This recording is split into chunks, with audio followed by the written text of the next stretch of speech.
Good afternoon and welcome to the October 11th Council Work Session. And thank you all for coming. I'm just going to kind of clarify the agenda because the packet that Council has is not exactly what we did. So we deferred committee reports and items to today. So I'd like to do that first. Then we will hear from the police, from the firefighters about the fireworks. And then hopefully there will be 15 minutes at the end, and Sarah Maderi, Assistant City Manager, will give us an update on Uber and the negotiations with Uber. So we will begin. So committee reports. Anyone have a committee report or item they wish to share today? Emily? Go for it. Thank you. I really loved the date on the agenda, and I hope we can have it back. It could just be small at the bottom with the page number. I flew into the Eugene airport on Saturday, and I'm wondering where those flying people are. I really missed them, and I heard they were going to be there. I think they'd add a lot because we've lost the art display upstairs, and it basically looks like anywhere it's commercial places to eat. And I think since it's a first impression of Eugene, we should add some showcasing of what Eugene is about and have less advertising. This one's really important, and people might be surprised to hear me come out and for it, but we need more policemen. We really, really do. There's just not enough to respond efficiently and promptly, and it's nobody's fault here. I know that people are being scheduled as much as possible. I'd like to see us have enough officers so we don't have to use overtime, one, because of the very high cost, but also I want officers with complete lives so that they can enjoy their lives and rest and be fresh to be better guardians for us. I really like the distinction of moving towards being guardians rather than warriors. I don't know how to attract more recruits, but people want to come to Eugene. If we can't find them here, I really think we should look elsewhere. People are frustrated. They see the downtown efforts and feel things aren't equitable. We've got some great outreach coming. There's all these for the video people, all these community forums coming up starting yesterday, but there's one tonight. So I'm sure it's online. There was an article in Sunday's paper. And one of my concerns for years is that we do a lot of public outreach. Oh, and I forgot to tell you, come to these forums, there's pizza. But for our regular outreach, I'm still frustrated because this is the ad for today's meeting. And I've asked about it, and the RG gets a list of all the meetings, and they get to decide which ones. Sometimes it's not mentioned at all. I think this is a really critical piece of advertising, and it should be in the papers. So I'd like to see some movement for more outreach. And my last thing in 15 seconds is winter's coming, it's raining, and we're not getting real about emergency shelter. And I think we need a work session on it. I'll put out a poll, but it's really urgent. Thank you. Okay, thank you. Anybody else in the queue? Betty? Yes. I've been waiting since Monday. I know. Thank you. Well, first, Greg isn't here right now, but he was elected. I just went to the League of Oregon Cities conference in Portland, and the mayor was there too, speaking, I think, but I didn't hear her. But Greg was elected vice president, so it means he'll be president the year after next, if things go as usual.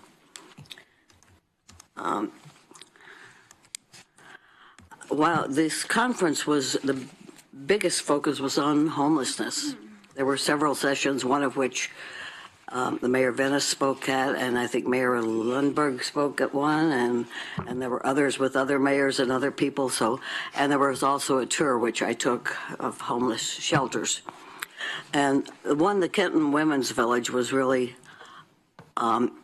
impressive. It's for 14 women, limited to 14 women, and it's temporary. no children, but they do have dogs and cats, two dogs and 3 cats at the moment. But they really focus on transition, and 6 women have already transitioned out to permanent housing. It's run by Catholic Community Charities. And the really interesting thing to me was that that Portland State Architecture School sponsored a contest to build little houses, and they have 14 different styles there. One of them is going to be replicated that is, I guess, won the contest, but they all look really interesting and like little homes. And they have gardens, but the place is there only for a year because it's designated to have other buildings there. But thinking of that one year, I thought of our big vacant former City Hall site, which has been vacant already more than a year, and using places like that for shelter. And all these little houses I didn't mention, they're all movable too. And they have a kitchen, which is also movable. Everything can be transferred to another spot. But using places, and I'm going to need a second round, using places that are temporarily vacant for housing or for, as is done so many places, community gardens, which I've mentioned a number of times, seems like a good thing to do.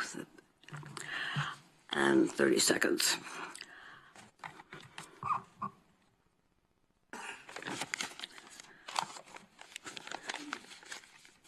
One of the sessions I went to was with Mayor Blackburn from Hood River, who is a really great speaker and had some good ideas, and Mayor Gamba from Milwaukee. And I think I'm out of time. I want a second round. Okay, got it. Alan. Yeah, 2 things to report. One is the Climate Recovery Ordinance CRO Mayor's Ad Hoc Committee met, I think, 5 or 6 times, and it completed its work on the 26th of September, a couple of weeks ago. And the report to City Council and to the Mayor is being crafted right now. It's in draft form, and so look for that coming to you soon. Basically, the 3 things that are going to be in it that are of importance to the council, I think, are update on the communications plan, how we're talking about how we're doing and meeting the CRO goals, and how we're going to do some of that outreach. And secondly, the climate and energy action plan update. Last one was done in 2010. We revamped that, put forth staff put forth a proposal, and the committee massaged it and added to it to get that work started. It would probably be about an 18-month process, and then included in that is rather robust public involvement or stakeholders portion of it. And so that's all going to be coming to the council fairly soon. I don't know if it's going to come when we do the CRO progress report. I think that's I'm a not sure yet. separate thing, and maybe Chris, you can add, or Mary, you can add anything that to that. The other thing is at MPC we looked at and learned about and had a presentation on on distracted driving, which is becoming a bigger and bigger problem, prompted by the new law that just went into effect October 1st that ratchets up the fines for having a phone or any electronic device in your hand while you're driving. And so one of the things that has occurred in other jurisdictions was challenges, and they use a distracted driving app that can be on your phone, and the one of the things that the mayor and I talked about is potentially having Eugene City Council challenge the Springfield City Council in using this app for maybe a month to see who has the least amount of distracted driving, and it tracks it automatically. You don't really have to do much except have your phone on.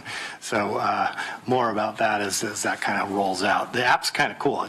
It tells you if you're using the phone while you're driving, and it can tell all those things. So it's and then it tracks the percentage of time that you were in your car driving, and if something was happening on your phone. So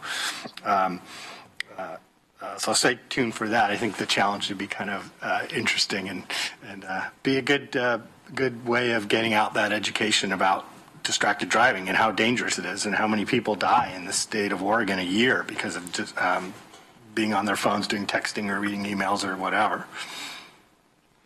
Great. Anybody else? I have a few. I just want to piggyback first on the distracted driving. So the idea is to gamify it. So instead of penalizing people, you're competing for points. So it's actually seems like a very cool thing. And so I'm going to be an advocate for us to have the Eugene City Council team compete with the Springfield City Council and see if we can't do better. It would kick your butt. There we go. There we go. Followed by a game of dodgeball. No, I mean, that was, right, there you go. So very, very inspired thinking, I think, outside the box, really great. I have mentioned to a few people that I went last night to the Lane County Jail tour. And, one option for us as a council would be to think, I don't know how many of you have been on a tour or any time recently, but it is extraordinary the work they do. We are very dependent upon them to do that work.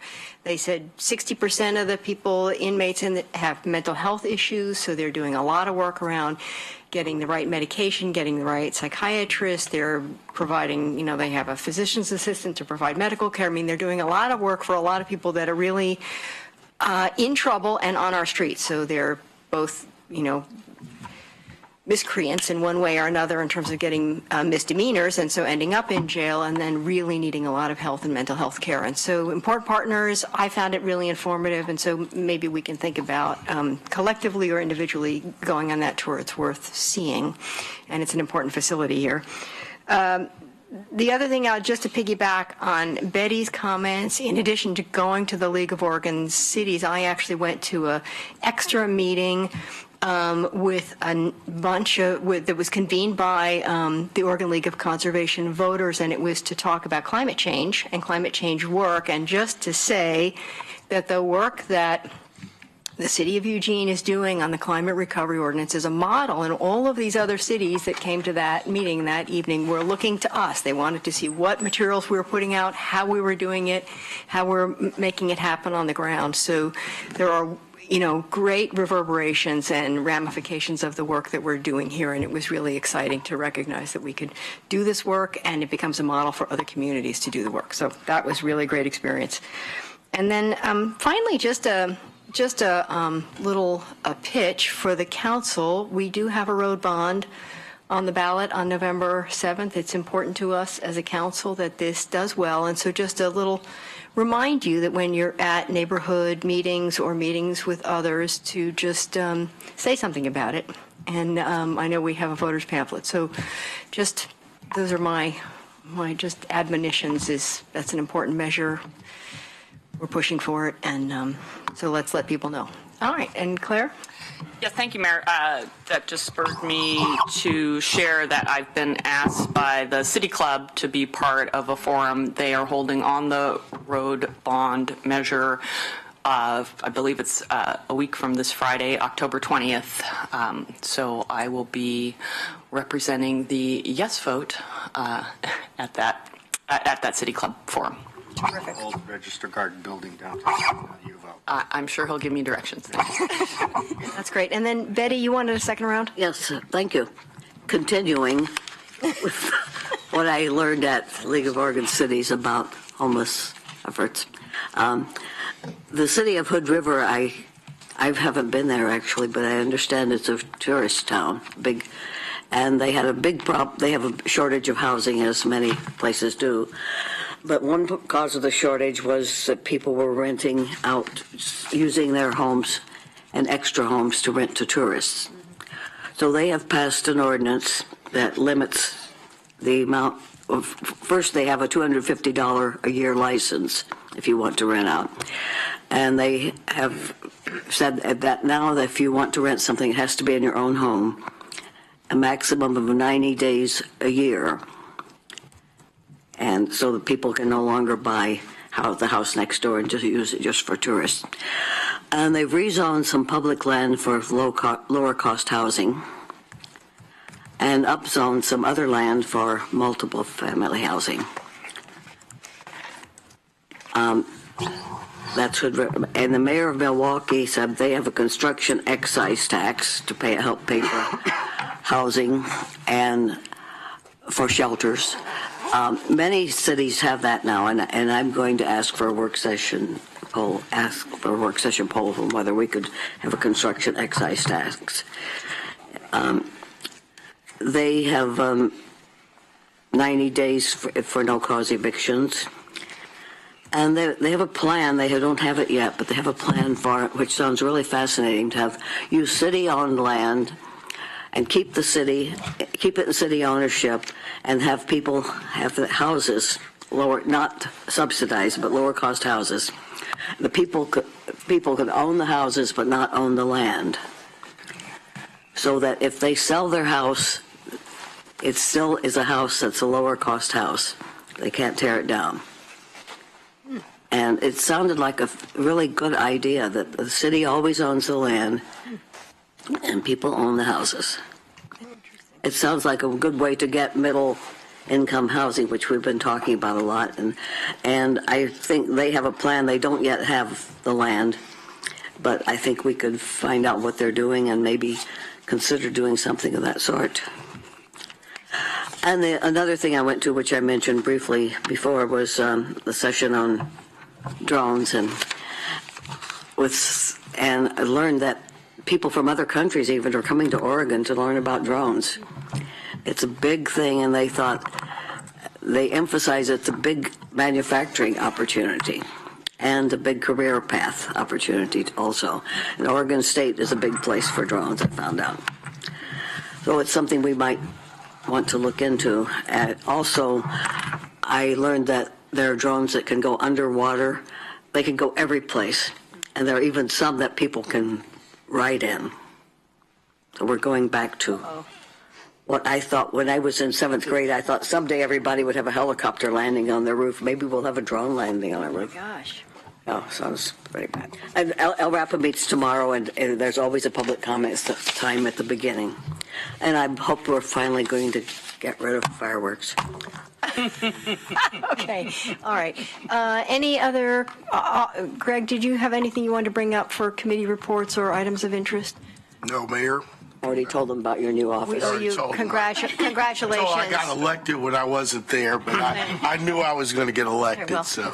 Well, I could have voted against you. You could have, but Congratulations. Thank you. Thank you for doing that work.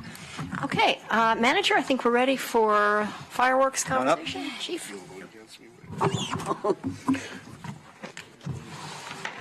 Or stop.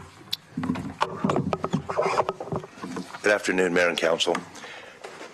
With me today is Amy Linder, the Assistant Fire Marshal, and what we would like to do is do a quick presentation on kind of how we got to where we're at, and then open it up to the group for the feedback to see how this team can better serve this council. We have a seat open, and we have some subject matter experts in the room.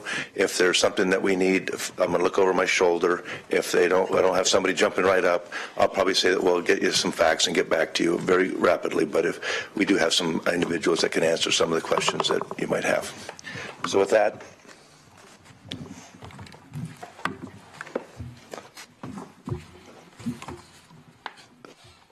I have not used this type here. Who's the subject matter expert on the advancing? Thank you, Jessica. Our efforts since 2014 have been with education and enforcement, and the Eugene Police have done the turn-in events with their bomb disposal units. Last year, they collected over 200 pounds, and it has been modest on the improvements on calls for service.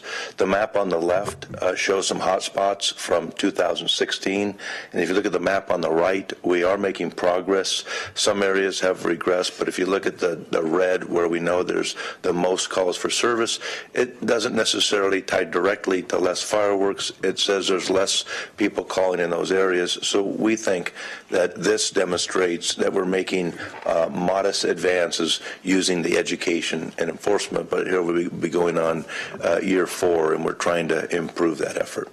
Next slide, please. The issues that we think have brought this to the attention of the council are the Eugene Civic Stadium, Emerald Civic Stadium, was fireworks involved. The M's discharge after midnight due to a 20-inning game last year, and the Eagle Creek fire that started this year in the Columbia River area, and that is the picture of the Eagle Creek fire in the upper right. And on the left, we had some crews that had deployed that actually actually assisted with protecting that lodge at Multnomah Falls. And so we know the type of work that it goes in. There was over 48,000 acres burned, and once you have wind and fire in that type of fuel, it is very difficult to stop it without a major effort. Next slide, please. Potential future solutions. Last December, Councilor Clark forwarded to City Manager Reese a recommendation. Could we consider a application that takes a picture or a video and then puts it to a Gmail account, and it can be accessed usually administratively or in some cases by law enforcement, and it was not available in the state of Oregon at that time. Speaking with the CEO this week, they are very interested in extending that service to Oregon and Washington. It is no cost to the community. There's some minor setup fees for getting the GIS for the jurisdictions accurate, but we feel like this is going to be something that is potential for us to look at in the future. And the most success they've had in the state of California has been using administrative support through property management and property owners to convince them that that behavior has been documented and they need to cease and desist, so to speak. So thank you for that heads up. Next slide, please. Quiet fireworks has been something that is under consideration in some parts of the world. They are commercial displays. When we say quiet, there is still the noise when the firework comes out of the tube, but there's not the loud report up in the air that then makes for more noise, sometimes in excess of 150 decibels. This is very popular in the UK. It is now spread to Italy and other parts of Northern Europe. It is not popular in the US. I did talk to the manufacturers and some of the commercial display performance artists in the UK, and they said it can be done with fireworks in this country, although it has to restructure and it has to be done in a way that they either use lasers or they use music to offset some of the performance. But if you ever look at it online, it can be as engaging as a performance that you see now with much less noise. On the lower half of the slide, you'll see fireworks that are available to sell to the public that are low noise or lower noise, and they do not have some of the Piccolo Pete type effects to them or a lot of the bangs, and those are available also, but not actively in this country. There are communities in Northern California that are looking at adopting something similar to this, and it may be something that is phased in over the years. And quite frankly, what the feedback that we got was it is not popular in the U.S. because that's not what the customers ask for when they ask for a performance. Next slide, please. Some of the things we talked about in the past, and this is a map from the 2015 drought, and that was reducing or eliminating the use of fireworks, not novelty items such as sparklers and snakes and the like, but fireworks south of 18th and east of Agate. I just wanted to have that up there as a point of reference of some of the things that we've considered in the past. And the last slide, please. And we're ready to listen carefully to your feedback and see how we can assist. Okay, I have Betty. Anybody else ready with comments? Emily? Mike? Number 2 over there. All right, there. All right, Betty, take it away. Thank you. You could have added the fire in Santa Rosa, which could happen here. That kind of thing could happen here. All you need is some fire and some wind. And all fireworks have fire, right? Well, that's why they're called fireworks, I think. So whether they're legal or illegal, they are dangerous in the hands of amateurs. I think it is high time that we banned all fireworks. 2 years ago, but my neighborhood was a part of the part that was banned. At that time, I wanted it to be everywhere. And I got calls from people who said, why are you better than we are? And they wanted them banned in their neighborhoods too, because they were bothered by the noise and by the fire. There was a house that burned about 2 years ago from fireworks. And I thought then we would pay attention maybe. Now maybe we'll pay attention now that a city is burning. which isn't, it's quite possible it could happen here. But I think a lot of people in my neighborhood were very grateful that they didn't have fireworks 2 years ago. And whereas other people thought that South Eugene was getting treated better than the rest of the city. I think there are many people. A man this morning, however, I have to say one person said to me, he said it's only old people that don't want fireworks. I don't think that's true. I think it's there. I hear from lots of people who don't want the noise and the danger. And as for saying only illegal ones should be banned, they already are, but it would be a lot easier to enforce if you say they're all banned. If someone's having a big party and the neighbors call the police and they show up and they hide the illegal fireworks and say, all we have is this stuff. But if they won't be having the big party with fireworks, if they're all illegal.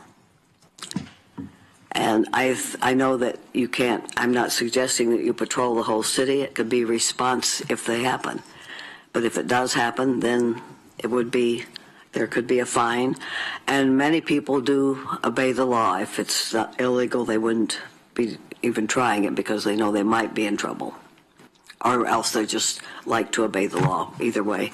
But I think it's high time that we really ban them, except for commercial displays, and the time for those should be limited to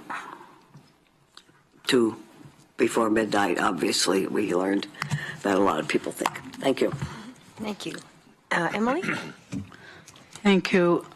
I'm really interested in the silent fireworks. They're already used for some additional visual effects with the loud big fireworks, such as the comet tails and the little spiraling tadpoles.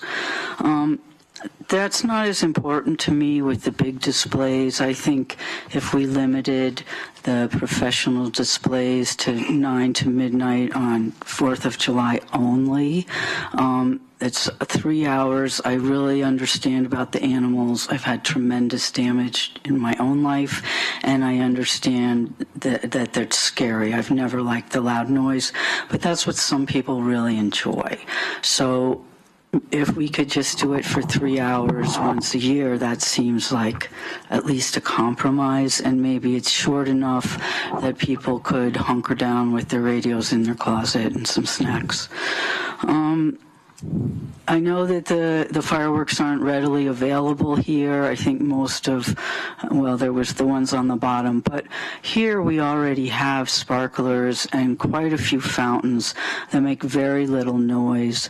And because they're not fireworks that fly or shoot to other places, although there's always some fire danger, people smoke cigarettes and have candles, and I don't know how overprotective we want to be. But the small ones that don't fly into other areas would seem less of a danger than the other ones, and really cigarettes are a problem. And maybe the personal ones, we could just have them for the 3rd and the 4th in the evenings, the way we do for New Year's Eve. We've already tried that. And if we used the quiet ones, then if you heard any noise, whether it was the kind we use now legally or the illegal ones, that would be a reason to ask for some help to stop it. I think that's a good compromise. I really hate to give up all the celebration of sparkle and light that we enjoy.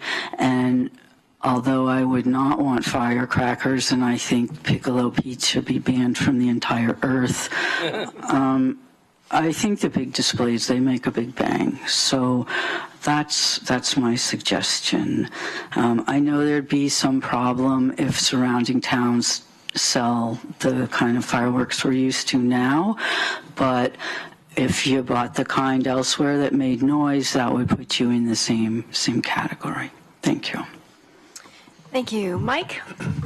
Thank you, Mayor. I recognize the number of people who were affected by the inadvertent issue around the M's game, and so I would be willing to if the manager thought it appropriate to revisit the issue of hours that it's appropriate to use fireworks on the 4th of July. If you think that's all handled properly, then I don't need. Yeah, as far as I know, we're already handling that through the M's and have said they can only go to a certain time and can't go past that time. Do you believe we need any ordinance adjustment that assists with that process? I don't think so. I think we're taking care of that through any permitting process. So they're restricted to actual date and time that they're able to actually do that. So okay. I wouldn't anticipate that we'll have the same issues going on into the future. Right. So now to your answer, I don't think we need any legislative assistance at this moment. Thank you, sir. That's what, from the report you'd made previously, from what I read in the paper, that's kind of the way I thought it was the case, but I just want to make sure. I'm not interested in making all fireworks illegal, Betty. I don't know that there are any legal fireworks that have ever. Let me say that differently. Making legal fireworks illegal has never stopped a fire. It's only the enforcement of those laws that are created that stop fires. And I do think we have had a problem with enforcement here. We haven't done it as well as we might, and that's no fault of the police department whose job it is to do that. That's just a simple matter of resources. There's just not enough people to address all the people doing illegal acts at the same time. Making more laws about it, I don't believe will have an effect on those people's actions. I believe better techniques for enforcement may. And I'm very happy to hear about the app. I think that although I wonder, it sounds like that's an administrative piece for follow-up and communication after the fact rather than an enforcement tool. Do I have that right? That's the use of it presently, yes. Well, I'm no lawyer or expert in as the police are, in what manner of technology could assist with making a legal case. But I would hope we can continue to develop tools that aid all of the members of our community in the process of keeping people safe on the 4th of July. I noticed too, it's funny with this whole concept I've been saying for years on crowdsourcing the enforcement with regard to our technology. There's now a TV show out there about this. I don't know if you've seen this, but Jeremy Piven stars in this new show about crowdsourcing the solving of crime with technology, and I thought that was interesting to see. It's so popularly done, and there's a television show about it now. So perhaps we can do that too, bring that, and I appreciate you bringing that up and doing that. Thank you. Thank you. Claire? Thank you, Mayor. So thanks for the report. I appreciate the report and the enforcement and education efforts that you and EPD have been conducting over the last few years. But I agree with Betty that I think we need to seriously consider banning fireworks throughout the city, with exceptions for permitted commercial displays. I've shared before when we've had this topic on the agenda that I grew up in a city that did ban all fireworks when I was a child because children went into the brushy hills behind my house and started a fire with legal fireworks that became a major fire that forced evacuations of homes. And we were a very patriotic community. So it can be done. And I am not going to be inclined to support temporary bans in limited parts of the city if that comes before us again, partly for what Betty expressed, that people in my ward and other wards were actually very offended that we took that action and didn't include them in the ban. And it felt a real inequity. And for me, this is a quality of life issue. Imposing a very loud disturbance that continues for many hours in some cases, setting aside the fire danger, that causes distress for our veterans, for pets, for others. I can't think of another circumstance in our city that we would permit that kind of activity to go on for so many hours and not feel that something needed to be done to prevent it. I think it's much different than having a commercial display where you can know what time that display is going to happen. You know it's time limited, maybe 20 minutes, maybe half an hour at the most, coming from a predictable location, versus the constant, unpredictable, extremely loud noise that can occur under our current situation. Now, I acknowledge that some of those very loud noises are illegal fireworks. They are currently illegal and shouldn't be used. But I have also heard at prior work sessions that if we were to ban the use of all fireworks, that actually in some ways might make it less complicated to enforce than the current situation of some are legal, some are illegal. But I appreciate that any enforcement across the city on a single evening is going to be very challenging and require a large amount of resources to do effectively, and we may simply not have access to those resources to do that. So it may be an impractical idea, as Councillor Clark has kind of pointed out. I do like the idea of the nail-a-map and would like to look into that more.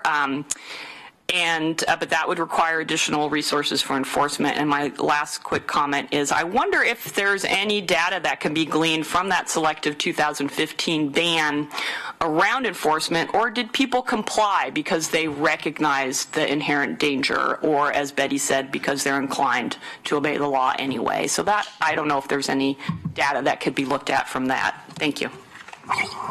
From a data perspective, I do have one small piece of data in front of me. What we think is because of the drought and the community knew what the risk was, there was very good compliance in the areas that were temporarily banned. We do know that the fires across the community went down almost a 10-to-1 ratio of how many that we can directly relate to fireworks. Many fires that happened during that time period you suspect, but until you have a spent firework in the fire area, you can't assign it to it. But we think it was very effective, especially in those areas where they were banned, of reducing known fires by fireworks. Chris. Thank you. Appreciate all the work that you've been doing and information about, even if it's very slight, the fact that we're moving in the right direction in terms of less problems than we've had before. Doesn't mean we don't have problems, but at least some of the effort, the education, and the enforcement is at least moving us in the right direction, which really gets back to the point that I've also made in addition to others here, that the key to this is enforcement. If I don't think anything's going to happen, then I'll run a red light, I'll drive faster than the speed limit, I'll use my cell phone, and I'll shoot off fireworks. And you can pass all the laws you want to, but I'll still run red lights, drive as fast as I want to, use my cell phone, and shoot off fireworks. So it's really a matter of the enforcement that really makes it work or not. To me, it's all about measured response. Is what is the appropriate level of response for the size of the problem that we have?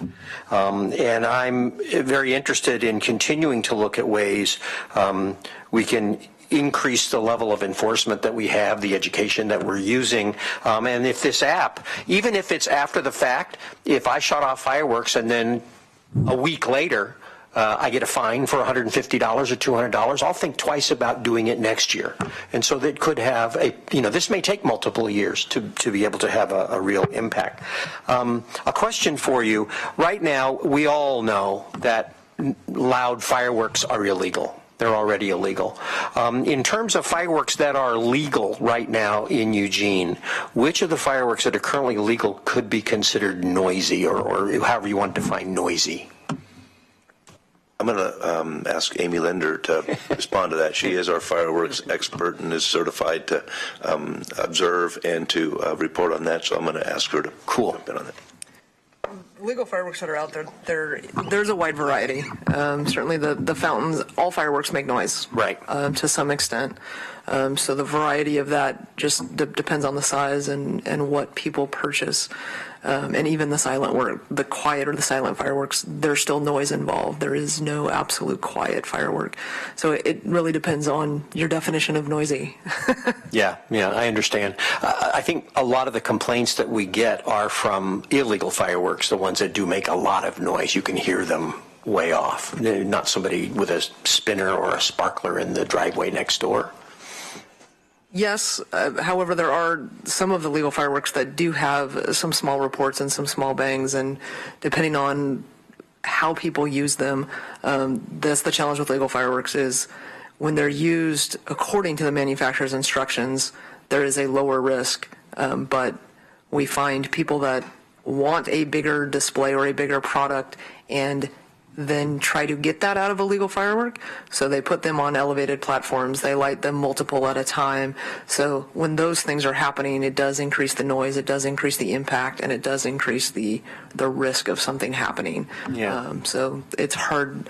And when we log our fireworks calls, it's like Chief said, without the device in hand, we can suspect it's fireworks related, but to be able to really determine whether it was a legal firework or an illegal firework would require us to have a remnant of that device in hand and be able to properly identify it. Okay, so that actually raises an additional issue, which is the notion of stupid behavior. You can take a candle and go out and set your brush on fire because you're acting in a stupid way. So even fireworks, candles, any number of things could be operated. Cars can be operated in a stupid way and to create a hazard or difficulty. Would banning fireworks have an impact on stupid behavior? And I realize I'm kind of asking a circular question because people are going to act stupidly whether they have fireworks or not. Not entirely. I think it will reduce the exposure potentially. And I'm just in the active listening mode.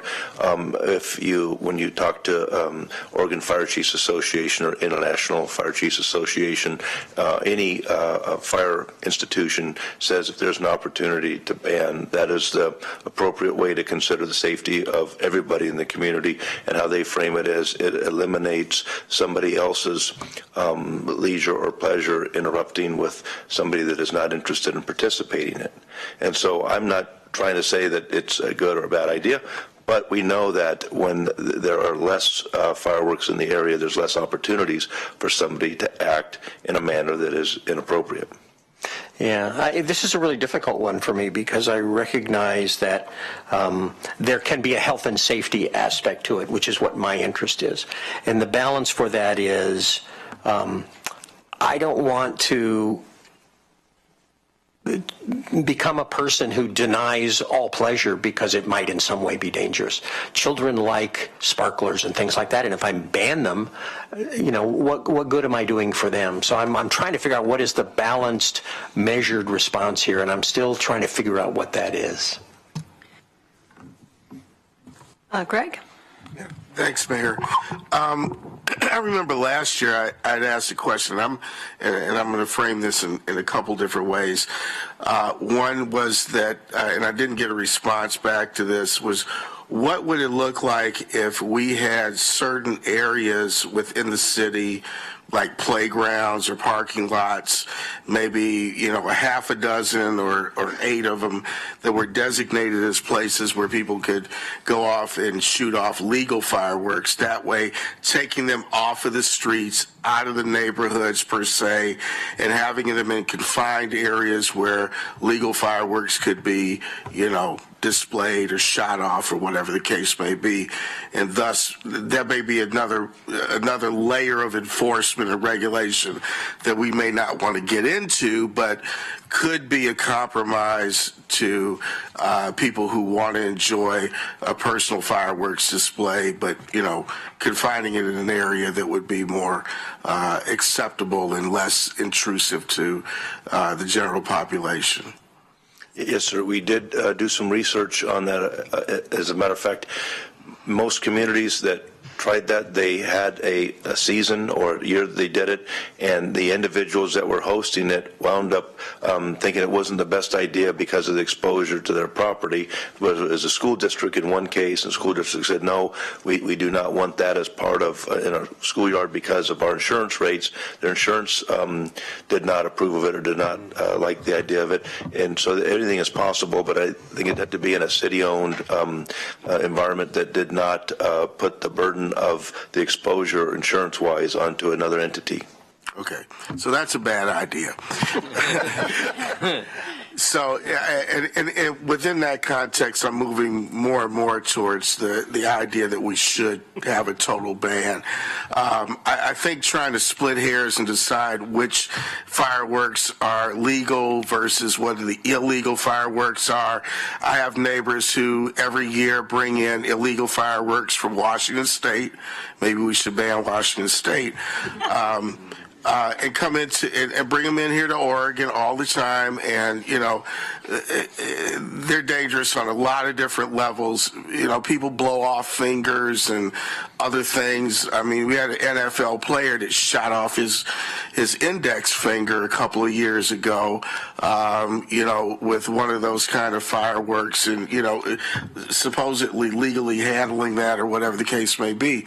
But I think that I'm moving in the direction of Councilor Syrett and Councilor Taylor's position here, because I think that we have enough of a threat of a major fire or some other kind of incident happening here that could cause a lot of property damage, personal damage, people loss of life, major injury, that it constitutes us, erring to the side of, I think, caution on this case. And enforcement is a difficult thing when it comes to fireworks. Who do you enforce the law against? Where do you go? Who do you ticket versus who do you don't ticket? How high is the fine that you need to have in order to create the atmosphere where that activity is discouraged effectively? So I'm getting more and more closer to the idea of a total ban being the way that we should go. Alan? I wasn't quite clear how the NAILM app works and what the consequences of it are. Could you explain that a little bit more and how it works towards enforcement? I agree with Chris that it's really about enforcement.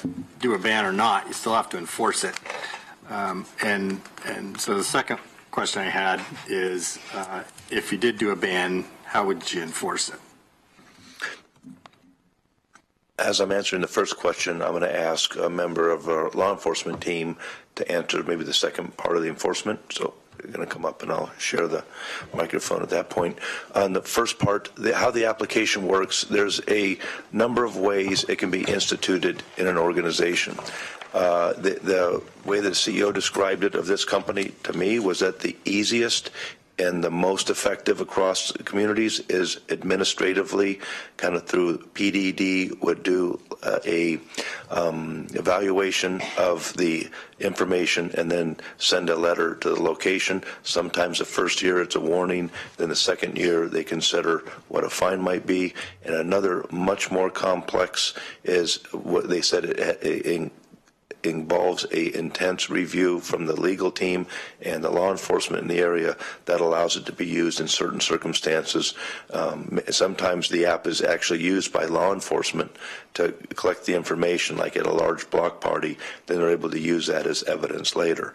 That part is, he said, is very, takes longer than a year usually to get through the process, but administratively it can be administered in shorter order, and it does not go through the law enforcement or the municipal code channels. So the app takes a picture or video of someone using an illegal firework, has the timestamp and the GPS coordinates, and it's a picture of that person. So you have to be like right there to do this. That's correct. But with many cameras, or somebody's able to, usually people are not concerned when they're setting them off. Many times when our fire crews are out doing their observational tours to try to have a presence in the area, they're not even aware of the crew pulling up behind them as they're setting them off. So I don't think in the moment they're thinking about who could be observing this. And I think many times they said it's effective if somebody is in their backyard, they take a picture of them coming out of the backyard without violating their privacy. It's just a picture of the house and the address in the backyard. And there's a process for confirming that it was that yard, and some of it is GPS and some is an investigatory element that goes into somebody can debate that it was actually at their home. Are there jurisdictions that use this app to impose fines? There are, and that is pretty. They overcome the legal hurdles of linking the things up. That's correct. And they again, there's the two pathways that they use is some are very aggressive and some, they said they've got very good response with just sending a letter that of what the code or the violation is and what the potential fine is, and knowing that somebody kind of has them on film doing it has been very good for reducing that behavior. I guess it's pretty analogous to like street or stoplight or red light running cameras that take a picture of you and you're in your car, you're in the driver's seat, and there's the red light. It's pretty hard to say, no, it wasn't me. Yes, that's exactly what they said. And some communities have a different feeling about red light cameras, and so that has to be done on a community-by-community basis. So they recommended administratively if we were going to consider it first, and then take it from there as the program matured. Enforcement? I think that would be the route to go. I think that we would need to, if that's the route that you guys choose to go down as far as the enforcement aspect of it, utilizing that new app, I think we just have to look at and study other cities that have gone down that path. So obviously they've overcome those hurdles. Currently, as it stands, any illegal fireworks, the ones that go up in the air certain feet, and those are C misdemeanors. So obviously we can act upon what's called probable cause more likely than not.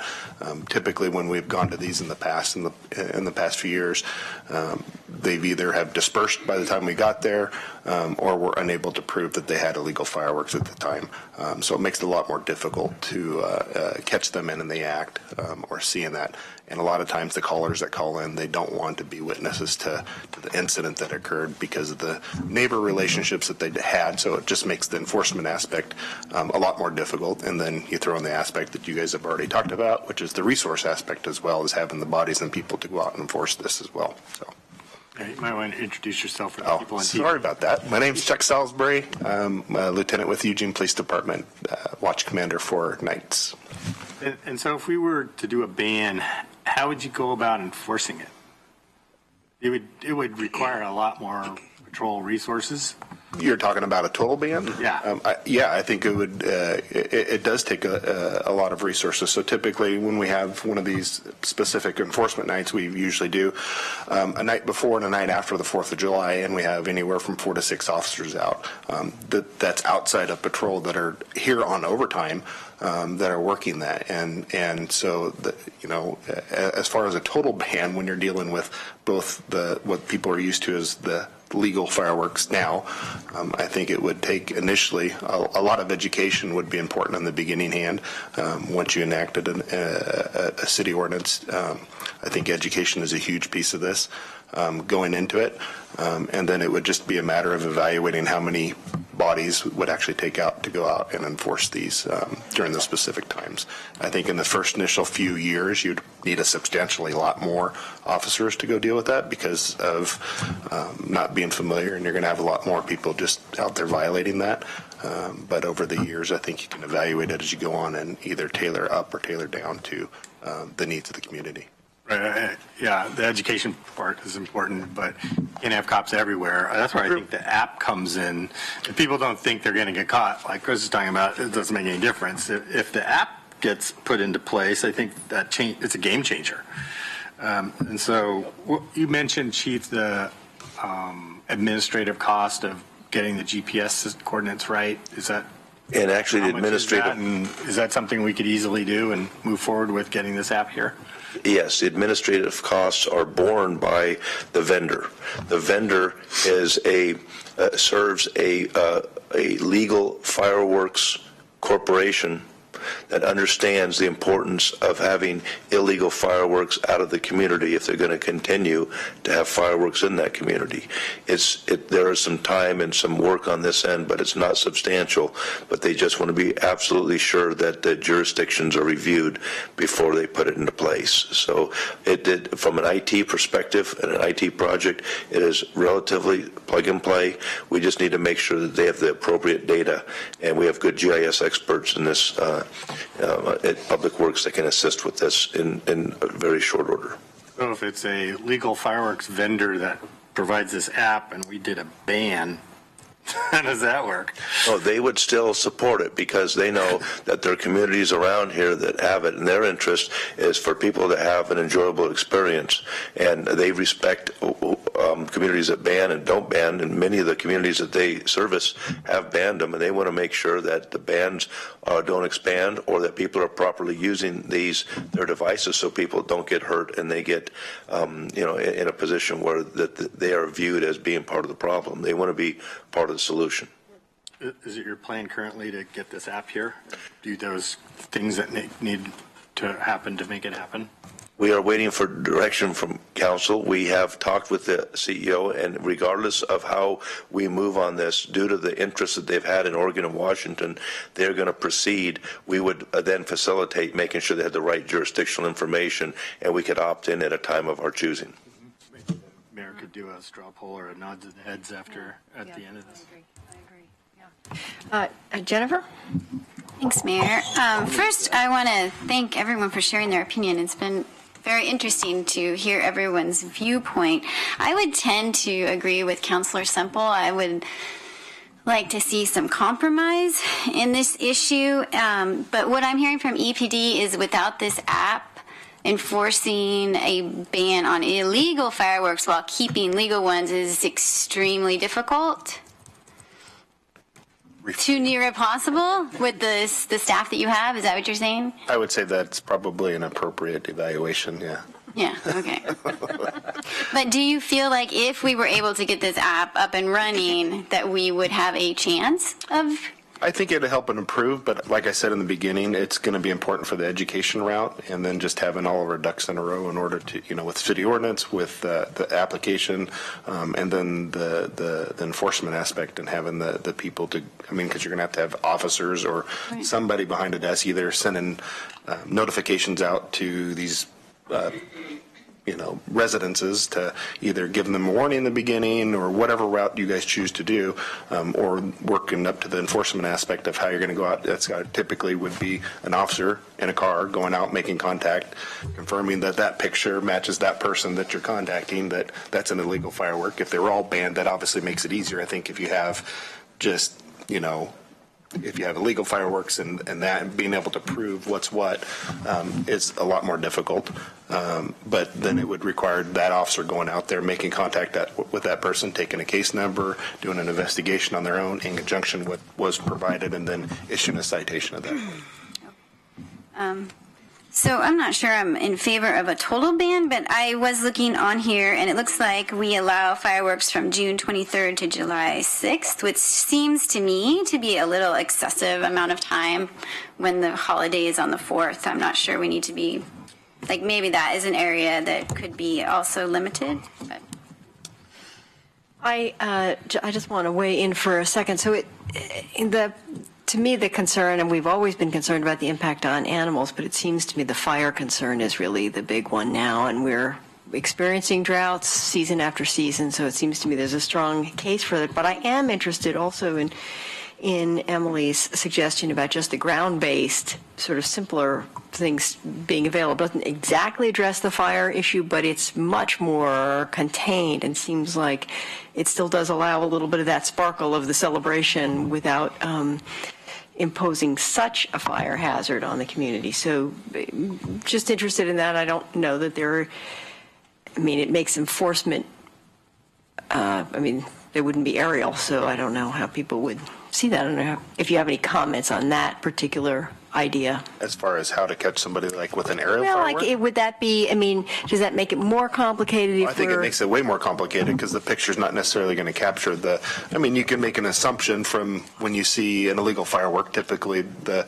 mortars or something are in a tube type of a thing, but confirming 100% that is, I think it was that you talked about earlier, that you'd actually have to see it, have it in your hand as evidence and be able to seize that in order to take enforcement action on it. So, and that's where the difficulty comes in, is catching them in the act and with that evidence in order to either seize it and cite them or go that route with them.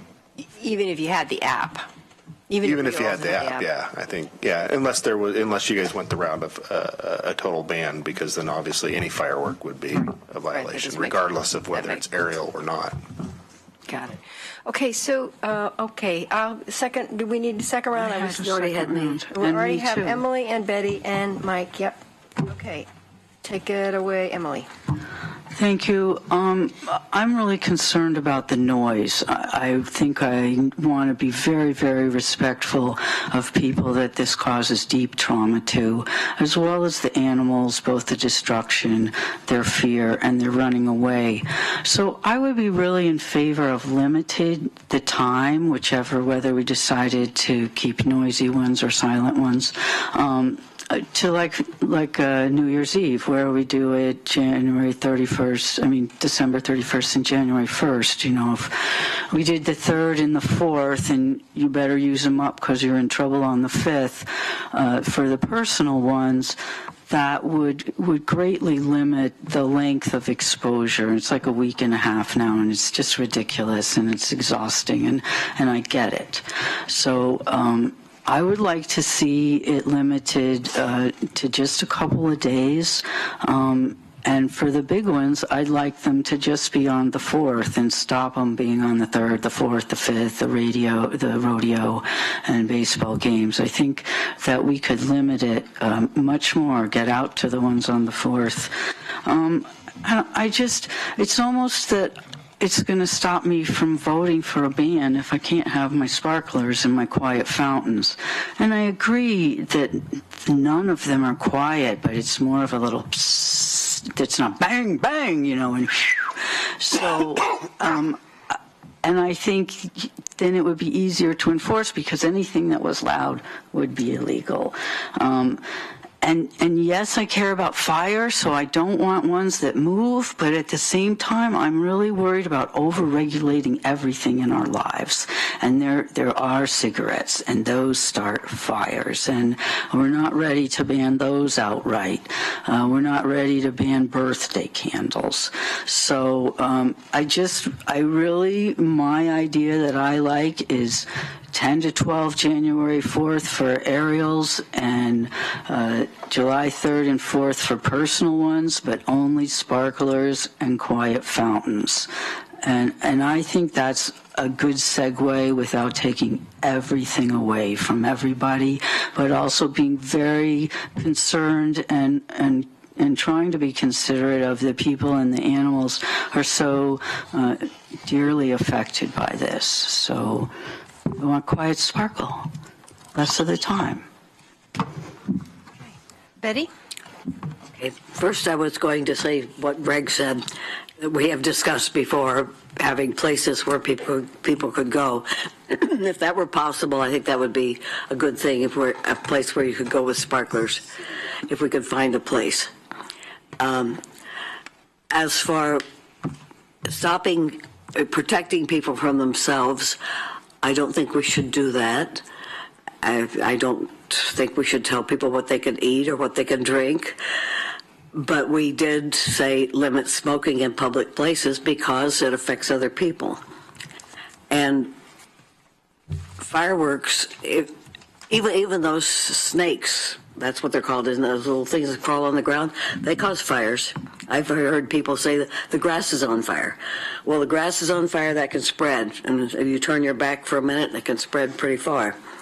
So I think that the noise is important, but the fire danger is really critical, I think. And it doesn't just affect the person who's enjoying what they're doing.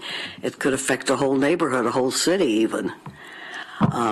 And we certainly have the example right now of what fire can do. And we usually have dry summers, but regardless of that, fire can, it's a matter of safety. I know that sparklers are fun, and I wish we had a place where people could go and use them. I used to save when I lived in Kentucky, we had fireworks on Christmas and 4th of July. And I would try to save a few sparklers from one to the other so I would have more than the rest of the family had to start out with. But they can cause fires even. But I think the really quiet things like the snakes are really dangerous. even though they're legal and I don't think they make any noise, but they have fire. So I really think the only thing to do, unless we can find a place, and I had thought schools would be perfect for people to gather with sparklers. But if we can't do that, maybe we could do it in parks. I don't know, but I really think that if your fun causes danger to other people, then that's a reason for restricting your fun, I think. And I think we should do a total ban. We could always take it back in future years if we find out that. And I wanted to say something about enforcement. We have lots of laws that we don't go around looking to see if people are breaking them all the time. I wouldn't expect us to go over the whole city and see if but if someone reports it, or if you see it when you're driving around, then you could enforce it. But there are laws against letting my dog run up and down the street, which I wouldn't do anyway. But nobody's going to go out all the time looking to see if Lucy's loose. I'm sorry.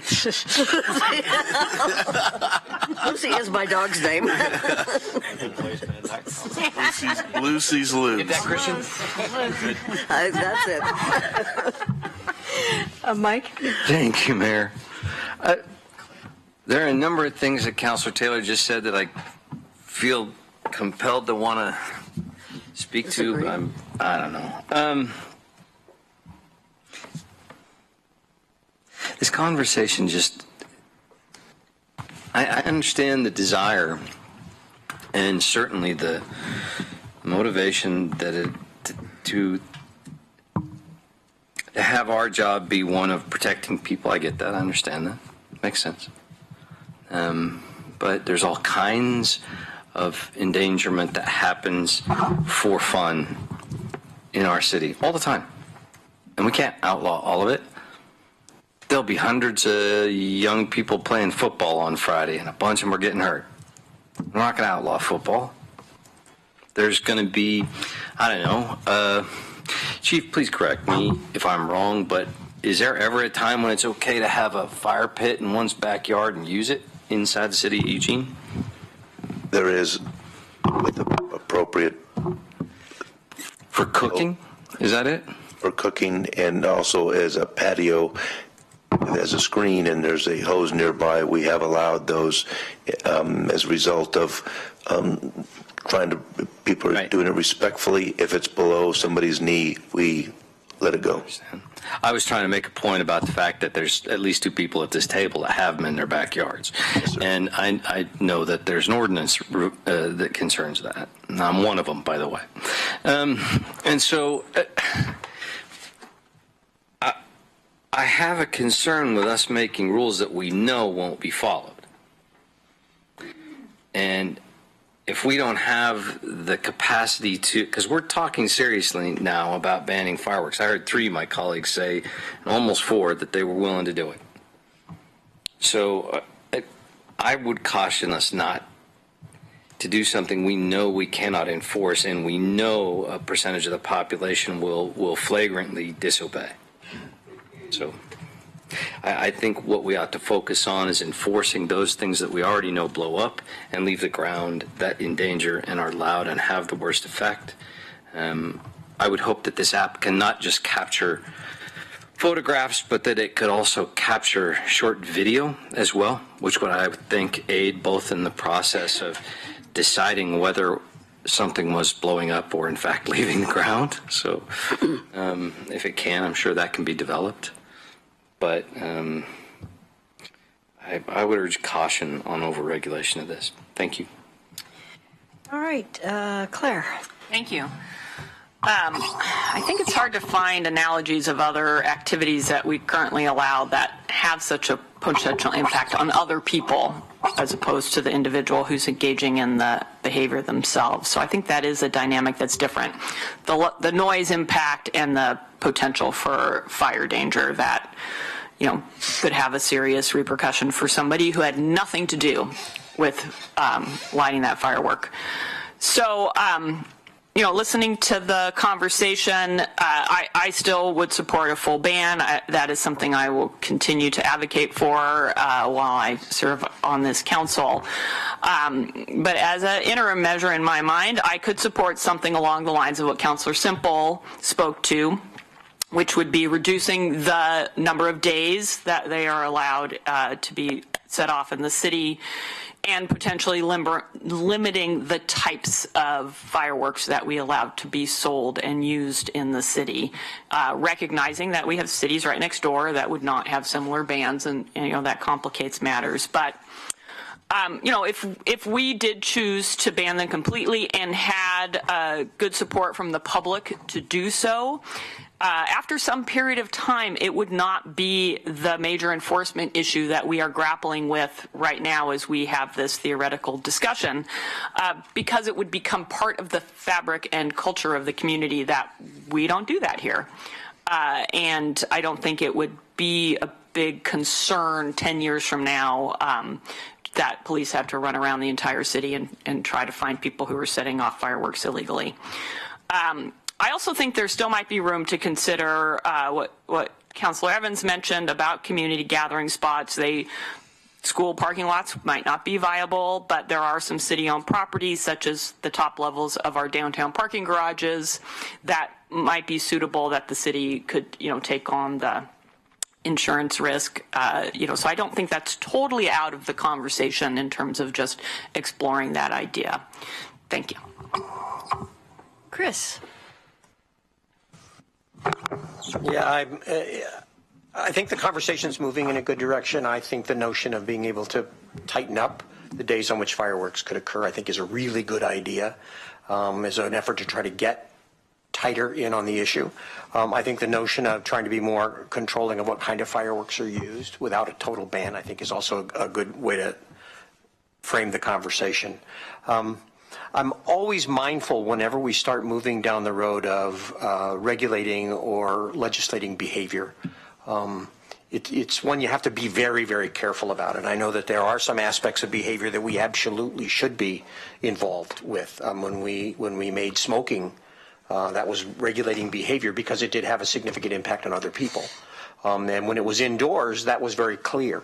When it was outdoors, it was more difficult, which is what made that conversation more challenging. And so I'm always looking at, is the payoff for regulating behavior worth the consequence, the loss? And you have to look at every case that way. Some folks said that banning plastic bags was an example of that, and I supported it because I thought the payoff was better than the consequence. In the case of fireworks, I'm not so sure, because most of the fireworks that people have a problem with are already illegal. So for me, it's a matter of controlling the behavior, stupid or otherwise. That's where we really need to focus our attention. It's not whether it's this firework or that firework. It's the bad behavior that we need to manage. And if the app helps with that, then I'm all supportive of doing that. If regulating the days helps us focus in on that. Back in 1919, they tried the major exercise in regulating behavior, and we saw how that worked. It didn't work all that well. And it was well-intentioned, and it was worthwhile in many respects, but sometimes you can regulate behavior too far, and it just doesn't work. In this case, I'm back to the notion of the measured response, where I absolutely support restricting days. I think we should narrow it down. I think we should take a look at what kinds of fireworks could be added to a banned list, or whatever we want to create. But I'm not interested in banning sparklers. I don't think they're really that much of a fire danger compared to the benefit we get. I like sparklers. I think there are many fireworks that we can use, that kids can enjoy, and that we can still celebrate the 4th of July with, and we don't have to go that far down the behavior control road. So yeah, I think there are some tweaks we can do to improve our ways of managing bad behavior, but I'm really not ready to go much further down that road because I think it's not going to be as productive. The payoff won't be really as good as the consequence. Just real quick, if you choose to restrict the days, what I would ask is that you just let us have a chance to come back with what we think might that restriction be, understanding that there's an interest in restricting them. The only reason why I say that is I know, for example, with the M's, sometimes their home game doesn't occur until July 5th. And so restricting it to the 3rd and 4th then automatically excludes them from being able to do that. Ultimately, you can choose how you'd want to do that. So I would just ask if it's possible that we could come back with what that restriction would be, as for example. That's great. So I have Emily wanting a third round. Does anyone else need a second round? Claire? Oh, you need a third round. You've already had a second round. Okay, Emily. About the places with the group things, we can't do it at parks because we have no smoking there. 20 years ago, there was a big firework display at Autzen, and in the parking lot, while people were waiting, there was a lot of fireworks going on. It was gravel. That might be an option. I'd like to put a motion on the table. Okay. Can you hold? I can hold it, back yeah. to you? All right, Claire? So I just wanted to clarify in terms of my comments about restricting the calendar days that could be used. I was thinking of personal fireworks. Personally, I'm not as concerned about permitted commercial fireworks displays because those go through an authorizing process. Okay, and Mike? Yeah, I just wanted to address the idea of a special area to do this. I've built a lot of commercial displays for fireworks for 10 years. Did that with the Active 2030 Club, and lit off 3 and 4 inch mortar tube shells. I was one of the people who organized the thing at Autzen for several years, and then for years at the fairgrounds. And that's how I got to meet so many fine members of our fire department. I can tell you that when we used to do this at the fairgrounds, the number of people who would light off private fireworks both inside the fairgrounds and outside of the fairgrounds was one of the primary reasons I decided to move that in conjunction with Maud Kearns to Alton Baker and the Freedom Festival there, because it was much safer within the neighborhoods than what used to happen around the fairgrounds, because there were thousands and thousands and thousands of people who would collect in one place to light stuff, and that made it more dangerous, not less. And so I would really hesitate very strongly about collecting in several little places to light, because you're going to get huge crowds of people with an awful lot of fire all in one place, and you can't control all of them. And I would think that a very dangerous idea, especially if there are multiple locations like that. I think you would have trouble controlling them. But anyway. Okay, so Emily, would you like to put a motion on the table? I would. I move to direct the city manager to bring back an ordinance that would restrict personal fireworks to July 3rd and 4th, and big displays only from July 3rd to 5th, which should accommodate the people who are out of town, although personally I'd prefer it to be just the 4th. And restricted only to quiet sparklers and fountains, and use the app in Eugene for potential fines. Second. Okay, do you have a clarification, Catherine? If we could separate the app off, actually, and have, if there's a desire to have a separate motion on that, we can do it. Can I just do the first three? And also, just for clarification, are you looking for a return of an ordinance for a further work session, or is the motion directing the city manager to prepare an ordinance and schedule a public hearing? Yes, schedule a public hearing and go forth. I think we've had a really good discussion. Okay. Okay. You don't want to see it before we have a public hearing? Yeah, I guess I want to see it.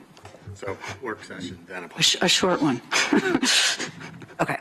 So can we just capture just so everybody's clear what they're voting on, hit the key spot. So it's a motion to direct the city manager to return with an ordinance for a work session that bans citywide noise-producing personal fireworks, that restricts the usage of personal fireworks to the 3rd and the 4th, and restricts commercial displays to the 4th and the 5th? Third. 4th, and 5th. The personal fireworks for the 3rd and the 4th would only be for sparklers and quiet fountains. So that would get rid of all the noise except the big professional displays. So it would be a citywide ban on all noise-producing personal fireworks. Correct. Only that I think all of them make some. All of them make noise. Yeah, but Well, We get the intent. maybe we need Yes, to we got figure it, out right. a decibel We get level, it. but if you can't hear it two houses down. Instead of positive, only quiet sparklers and Right. fountains. Okay. yeah. Okay. Can I ask one clarifying question then? Right now, people can use them like over New Year's and things like that. Would this exclude that? No, I would like to keep the 31st and the 1st. Okay, so- Yes, so this include that, please. But again, I'd like it to be quiet ones. Right, got it. And I guess, maybe if someone wanted to do a big aerial one for the New Year's, they could come ask for a permit. Right. Right. Okay, I have Mike, Alan, and Betty in the queue. Go. Thank you, Mayor. May I offer a friendly amendment? The manager was very specific in that he asked, could he come back with the dates around commercial displays, specifically that would not create a hardship of any particular reason. We're limiting it to the 3rd through the 5th. I can think of at least 2 commercial displays where that will be a problem for. So here's my friendly amendment. May the manager bring us back advice about he comply with what you said, but advise us as to who we will be shutting down with that ordinance? Well, I take a little offense at who we will be shutting down because I'm just trying to keep people from being afraid. And so, I already wanted just to do the 4th. So I think the 3rd to the 5th is pretty generous. I would be open to taking suggestions, That's all. but I really don't want it to be more than 3 days. I think that's already too much. I'm simply asking, will you accept a friendly that he inform us of the effects of that? And then we get to decide which part are yay and nay. Okay. Thank you for accepting that. I appreciate it. I will. I recognize that oftentimes when we send things forward to get an ordinance back, it's simply an opportunity to have a further discussion. And I am usually more apt to vote in favor of such a thing when it's worth having the discussion of what that looks like. And certainly from hearing from the public. I'm not comfortable with this one because in doing that though, because while I don't have any problem with it coming back for further discussion, the part about the noise, I just don't think, I don't know based on what we've heard how anyone would ever enforce that. They all make noise. So the enforcement has a subjective nature to it that I have no idea how one would address. But listen to the rest of the conversation. Thank you. Alan? I'm curious why you recommended separating out the app. To me, that's a critical part of this, and actually part of my support, which is the enforcement part of it. If we don't have the app, then we can't necessarily do a good job of enforcing this. I understand the issues around the legality of it, but the way that Emily proposed it was use of the app in Eugene for potential fines. So Right. that allows staff to go forward and do the logistical and the administrative stuff they need to do in order to have it happen. But whether or not it actually results in a fine, that's something we need to work on and figure out. The exploration of establishing the app here is far more of an administrative function, and what I would suggest would just be a separate motion that is to direct the city manager to pursue the app, allowing for the citizen submission of unlawful fireworks. Solely because I didn't know if you were directing for and it was before I knew if you were directing for a public hearing on an ordinance or another work session. Since what you're going to be doing is actually asking for another work session, if you want to make it all one big giant motion that says and direct the city manager to pursue that app that allows that, that's fine, but it wouldn't be part of any ordinance. It wouldn't be something that you need to. Yeah, that would be my preference. You could take that as a friendly to have the city manager pursue using the app. I'd really prefer it to be two motions. I would still vote for it, but I think I'd like them to be separate. I think it's cleaner. So did I. All right, Betty. Oh, thank you. I move to substitute a motion to have a complete ban on personal fireworks. Second, anyone? I'll second for the purpose of discussion and because I've advocated for a complete ban. Thank you. I think that this motion does not take care of the fire danger at all. And that's it should be a big concern of everybody, I think. If you just looked at the headlines in today's paper, you see Santa Rosa burning. I think it's critical. If we want to go back and let fireworks happen on New Year's Day, that might be a better time.